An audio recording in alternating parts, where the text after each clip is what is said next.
உன் கண்ணில் நீர் வழிந்தால் என் நெஞ்சில் உதிரம் கொட்டுதடி. என் கண்ணில் பாவை என்றோ கண்ணம்மா, என் உயிர் நின்னதென்றோ மேடம் வலிக்குது. வலிக்குது வலிக்குதுகா, வலிக்கட்டும். என்கிட்ட எவ்வளவு கோவமா பேசிட்டு போனீங்க. விடுங்கம்யா, உன் மேல கோவம்லாம் எதுவும் இல்ல சாரி. ஏற்கனவே வீட்டு பிரச்சனை சுத்திட்டு இருக்கனா. இதுல வீட்டுக்கு பையன் ஒரு உள்கட்சி பொசல் வருது. அந்த கடுப்புலாம் சேர்த்து உன்னெல்லாம் கத்தி விட்டேன். சாரி, நானும் உங்ககிட்ட அப்படி பேசி இருக்க கூடாது.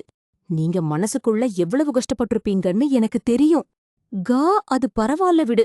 நான் பணத்தை போறதுக்கு ஒரு ஐடியா பண்ணி வச்சிருக்கேன்.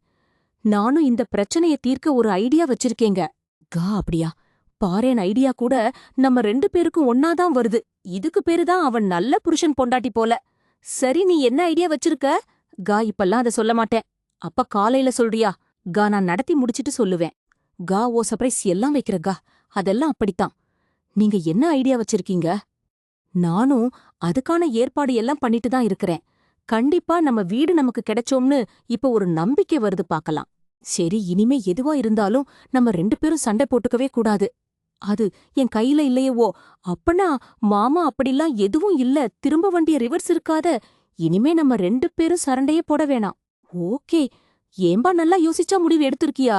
எவ்வளவு யோசிச்சாலும் இப்ப கண்ணு முன்னாடி தெரியறது இந்த விஷயம் மட்டும் தாண்டா. அதான் டைம் இருக்குல்ல, அதுக்குள்ள ஏன் அவசரப்படுற? டைம் ஓடிட்டே இருக்குடா. அது இல்லாம வீட்டுல அம்மா வர பிரச்சனை பண்ண ஆரம்பிச்சிட்டாங்க. 2 நாள்ல வீட்டு பிரச்சனைய சரி பண்ணேன்னு வர சொல்லிட்டேன். முத்து, நான் சொன்னேன்ல, கார் மணிகா வணக்கம்பா. நம்ம ஏரியால கார் விக்கிறது வாங்குறது எல்லாமே அண்ணன்தான். டேய், தெரியும்டா. மணி அண்ணன தெரியாதா? நானே சில பாட்டியா அவட்ட அனுப்பி இருக்கிறேன். அண்ணே, இந்த காரு அந்த காரு அப்புறம் அங்க இருக்க வேணும். உன்னை பார்த்து சொல்லு. சரிப்பா செல்வம், எல்லாத்தையும் சொன்னாப்பல நீயும் இப்பதான் படிப்படியா முன்னேறிட்டு கூட. இப்பதான் வாங்குனேன். அதுக்குள்ள ஏன்பா விக்கணும்னு பாக்கறகா? என்னனே பண்றது? நம்மள மாதிரி ஆளுங்களோட வாழ்க்கை இப்படி ஆயிப்போச்சுன்னு ஜானியா இருந்தனா மனசு இருக்கும்னு சொல்லுவாங்கல, அந்த மாதிரிதான் நம்ம பொழப்பலாம். ஒரு அடி எடுத்து வச்சா ஏதாவது ஒரு பிரச்சனை வந்து பின்னாடி இழுத்து விட்டுறது. அப்படி என்னப்பா ஆச்சு? என் வீடு சத்தியார மாதிரி இருக்குனே. அம்மாவும் அப்பாவும் வீட்டை விட்டு என் மாமியார் வீட்ல வந்திருக்காங்க. எத்தனை நாள்தான் அவங்களும் அங்கேயே இருக்க முடியும்? நாளுக்கு நாள் நெருக்கடி அதிகமாயிட்டே இருக்கு. சீக்கிரம் வேற பணத்தை கெட்டியா? அதான் வேற 2 காரியம் வேணையும் பார்த்து சொன்னீங்கன்னா. பேப்பர்ஸ் குடுப்பா. டேய் கார்த்திக், இந்த ஸ்டேரிங் பக்கத்துல இரு, எடுத்துக்கா வாப்பா வாங்க. சார், டேய் முத்து, எனக்கே ரொம்ப சங்கடமா இருக்குடா. நீ வாடகை கார்ல இருந்து சொந்தமா கார் வாங்குன, அப்புறம் வேன் வாங்குனே. அப்ப எனக்கெல்லாம் ரொம்ப சந்தோஷமா இருந்தடா. இப்ப திடீர்னு நீ என்னடா செல்வம் பண்றது? நம்மள மாதிரி ஆளுங்க என்னதான் முன்னேறிடலாம்னு கனவு கண்டாலும் சூழ்நிலை ரவுண்டு கிட்டி அடிக்குதேடா. எனக்கே உதவி வேற வழி தெரியலடா. முத்து, இந்த கார் நிறைய கிலோமீட்டர் ஓடி இருக்குப்பா. ஆமாண்ணே, இதான் முத வாங்குன காரு, நிறைய வெளிய விட்டுருப்பான் போயிருக்கிறேன். அப்ப இந்த காரை வச்சு நல்லாதான் சம்பாரிச்சிருக்க. ஆமாண்ணே, ஒரு கோடி சம்பாரிச்சிருக்கிறேன். பேங்க்ல சேர்த்து வச்சிருக்கேன். அதான் இப்ப காரை வைக்கிறியா? ஏன்னே நீ வேறக பாத்தியா செல்வம்? இப்ப கூட நல்லா காமெடியா பேசுறாப்பல. என்னனே பண்றது? துன்பம் வர வேலையில சிரிங்கன்னு வள்ளுவர் சொன்னாரு. அதை கண்ணதாசன் பாட்டு எழுதி வச்சிருக்கிறாரு. நடந்த நிலைமையும் அப்படிதான் ஆயிடுச்சு.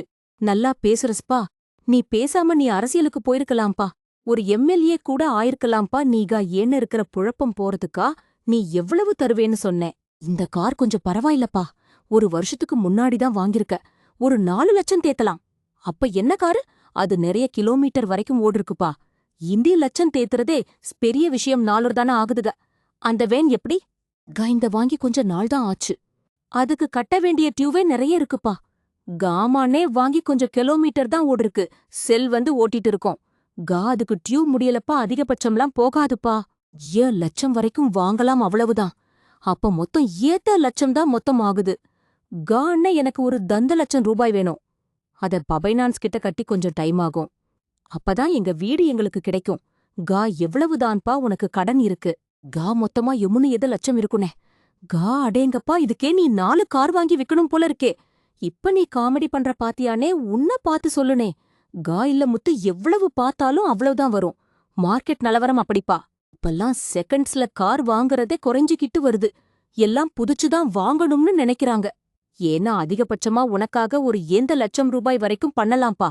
அதுக்கு மேல ரொம்ப கஷ்டம்பா. சரின்னே நான் யோசிச்சுட்டு சொல்றேன். சரிப்பா, நீ போன் பண்ணு. நானும் 2-3 பாட்டிக்கிட்ட பேசுறேன். சரின்னே நாங்க ஆட்டோ சொல்ல வச்சேன்.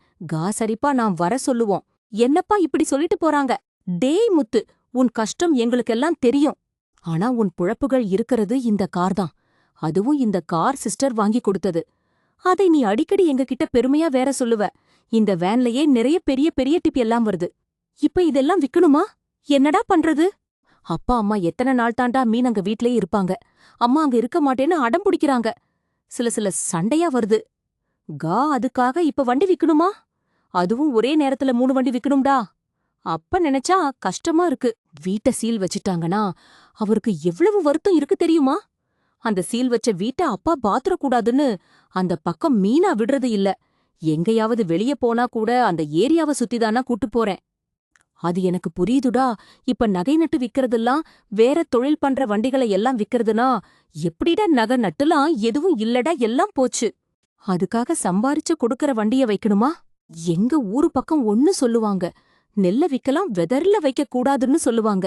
நீயா சொல்லுப்பான்? டேய் முத்து கார்த்தி கரெக்டா தாண்டா சொல்றான். எவ்வளவு கஷ்டம் வந்தாலும் கார் ஓட்டி சம்பாதிக்கலாம்ங்கிற ஒரு நம்பிக்கை உனக்கு இருக்குல்ல. இப்ப அதையே வித்துட்டா எப்படிடா? முத்து காரை வித்து முழு கண்ண அடைஞ்சாலும் பரவாயில்ல, அதுவும் நடக்காது. மீதி கடன் அடைக்க எப்படி சம்பாதிக்க போற? நான் என்ன விருப்பப்பட்டனா வைக்கிறேன். பருப்பு, நான் மறுபடியும் சுத்துறேன்னு எனக்கு ஒரு பேர் இருந்துச்சு. ஆனா அடையாளத்தை மாத்துனது இந்த தொழில்தான். அதுவும் மீனை எனக்காக கஷ்டப்பட்டு இந்த கரணை வாங்கி கொடுத்தா. எனக்கும் கஷ்டமாதான் இருக்கு. ஆனா அப்ப உங்க பாத்த என்னால பார்க்க முடியலடா. இதுக்கு மேல அவரை கஷ்டப்படுறது என்னால பாத்துட்டு சும்மா இருக்க முடியலடா. அது எனக்கு புரியுதுடா. ஆனா இப்ப இந்த காரை எல்லாம் வித்தாலும் பணத்தை தேட்ட முடியாதடா. வேற ஏதாவது பண்ண முடியுமான்னு பாடுறா.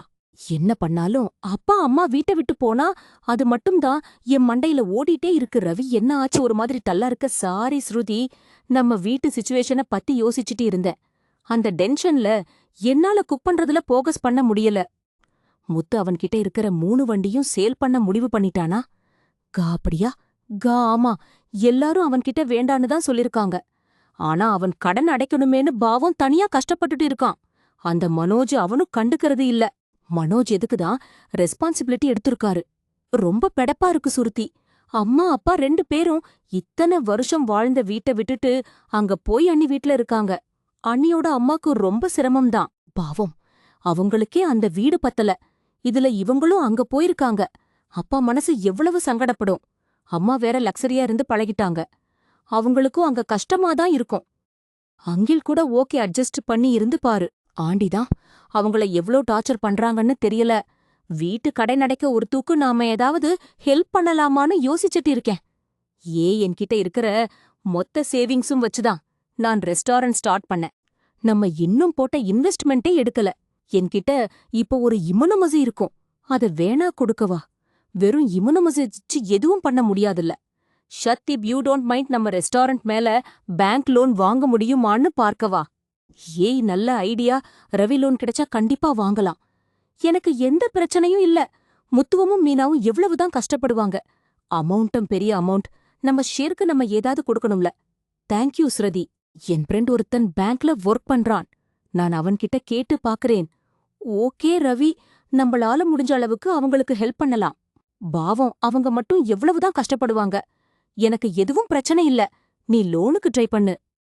தேங்க்ஸ். எதுக்கு இதுக்கெல்லாம் போய் தேங்க்ஸ் சொல்லிட்டா? மீனா, நல்லா யோசிச்சு பாத்துட்டியா? இப்ப நீ ராஜினாமா பண்ணிதான் ஆகணுமா?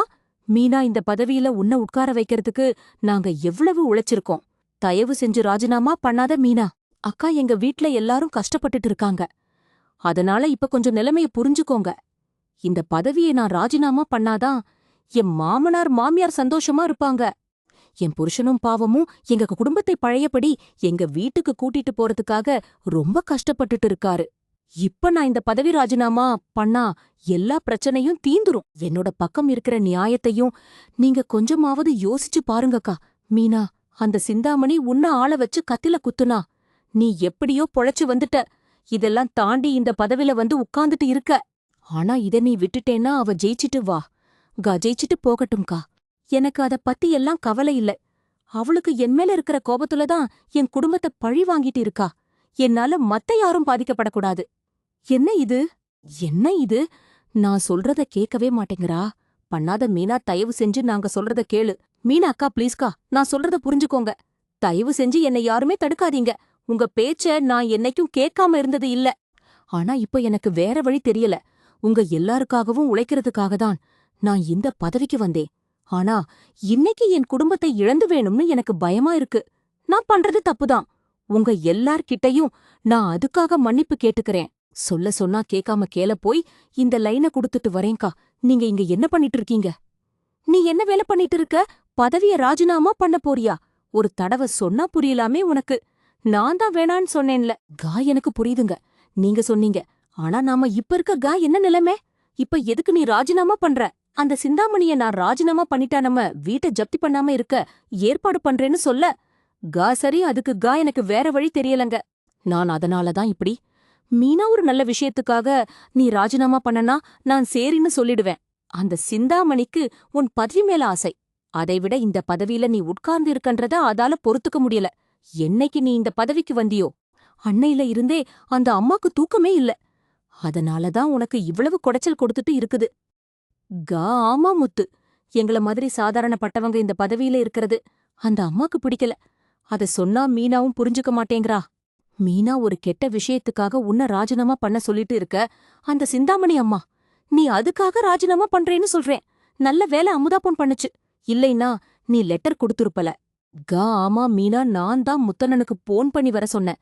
இந்த சங்கத்துல இருக்கிற எல்லாருமே நீதான் வரணும்னு சொல்லி ஓட்டு போட்டு ஜெயிக்க வச்சிருக்கோம். நீ ஏன் ராஜினாமா பண்ற அக்கா?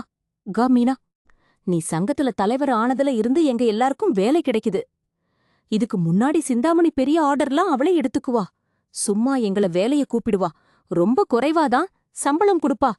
இப்ப நீ வந்ததுக்கு அப்புறம் அதெல்லாம் நடக்கல. நிறைய ஆர்டர் வருது. எங்க எல்லாருக்கும் வேலை கிடைக்குது. நாங்களும் நல்லா சம்பாதிக்கிறோம். மீனா நீ தலைவியானதுக்கு அப்புறம்தான் இதெல்லாம் நடக்குது. கா இல்லக்கா, எங்க வீட்டு நிலைமை ரொம்ப மோசமா இருக்கு. நான் இதக மீனா அதெல்லாம் நான் பாத்துக்கறேன்.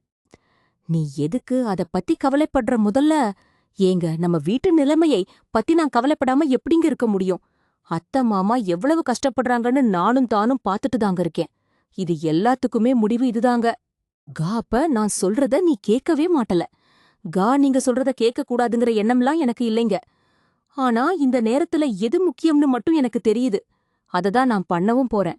நீங்க என்ன இங்க கா நீங்க ரிசைன் பண்ண போறீங்கன்னு கேள்விப்பட்டு தான் நான் வந்தேன்.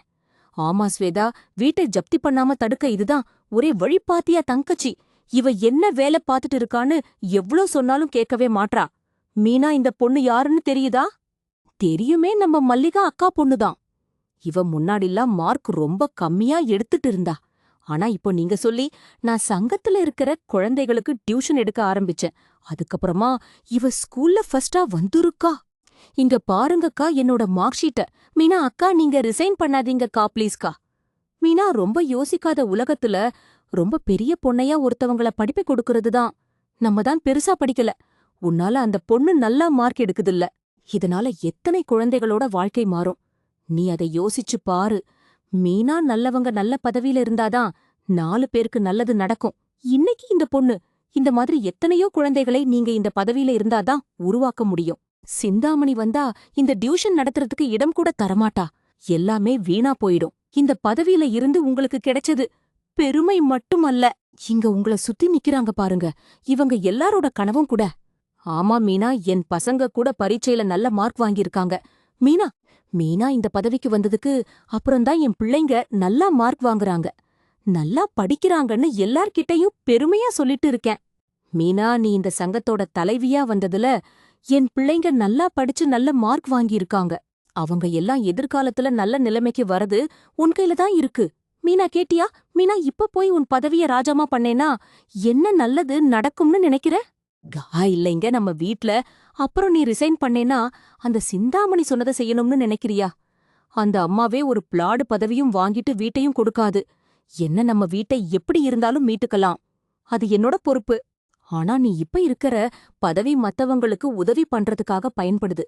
அதுக்காகவா நீ இந்த பதவியில இருக்கணும்? அந்த சிந்தாமணி திரும்பவும் அந்த பதவிக்கு வந்துச்சுன்னா சங்கமே இருக்காது.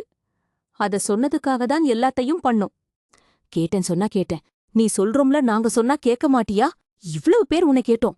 அதையும் மீறி இந்த பதவிய ராஜினாமா பண்ணேனா அது பெரிய தப்பு. உன்ன அந்த பதவியில உட்கார வச்ச எல்லாருக்கும் நீ செய்யற பெரிய துரோகம். இவங்க பசங்க எல்லாம் கொஞ்சம் யோசிச்சு பாரு. நல்லா படிச்சிட்டு வராங்க. இப்ப போய் ராஜினாமா பண்ணா எப்படி மீனா? மீனா நமக்கு நல்லது நடந்தா மட்டும் போதும்னு நினைக்க கூடாது. நம்மள சுத்தி இருக்க எல்லாருக்கும் நல்லது நடக்கும். அதுக்கு நீ இந்த பதவியில இருக்கணும். என்ன பண்ணக? மீனா, நீதான் இந்த பதவியில இருக்கணும். நாங்க உனக்கு சப்போர்ட்டா இருக்கோம். உன் நல்ல எண்ணத்துக்கு முத்தனை எப்படியாச்சும் இந்த வீட்டை மீட்டுருவார். நீ கவலைப்படாத. மீனா, நீங்க எதை நினைச்சும் ஃபீல் பண்ணாதீங்க. இத்தனை பேர் உங்க கூட இருக்கோம். பாத்துக்கலாம் விடுங்க. விஜயா இத்தனை வருஷம் இல்லாம திடீர்னு ஏன் உனக்கு வேலைக்கு போகணுங்கிற எண்ணம் வந்திருக்கு. இத்தனை வருஷமா நான் சும்மாவே இருந்துட்டேன்ல. அதான் இப்ப பிரச்சனை ஆரம்பத்திலேயே நான் ஏதாவது வேலைக்கு போயிருக்கணும். குடும்பம், பிள்ளைங்க, புருஷனே வாழ்ந்துட்டேன். அப்படி இருந்ததெல்லாம் தப்போன்னு இப்ப தோணுது பார்வதி. இப்ப இருக்க பொண்ணுங்கெல்லாம் பாரு ரொம்ப உஷாரா இருக்காளுங்க. குடும்பத்தை விட அவங்க பாக்குற வேலையதான் பெருசா நினைக்கிறாங்க. ஆனா நானும் நீயும் குடும்பம்தான் பெருசுன்னு வாழ்ந்து நம்ம திறமைய வெளியே கொண்டு வராமலே விட்டுட்டோம். அப்படியெல்லாம் நினைக்காத விஜயா. நீ குடும்பத்துக்காக, பிள்ளைகளுக்காக வாழ்ந்த.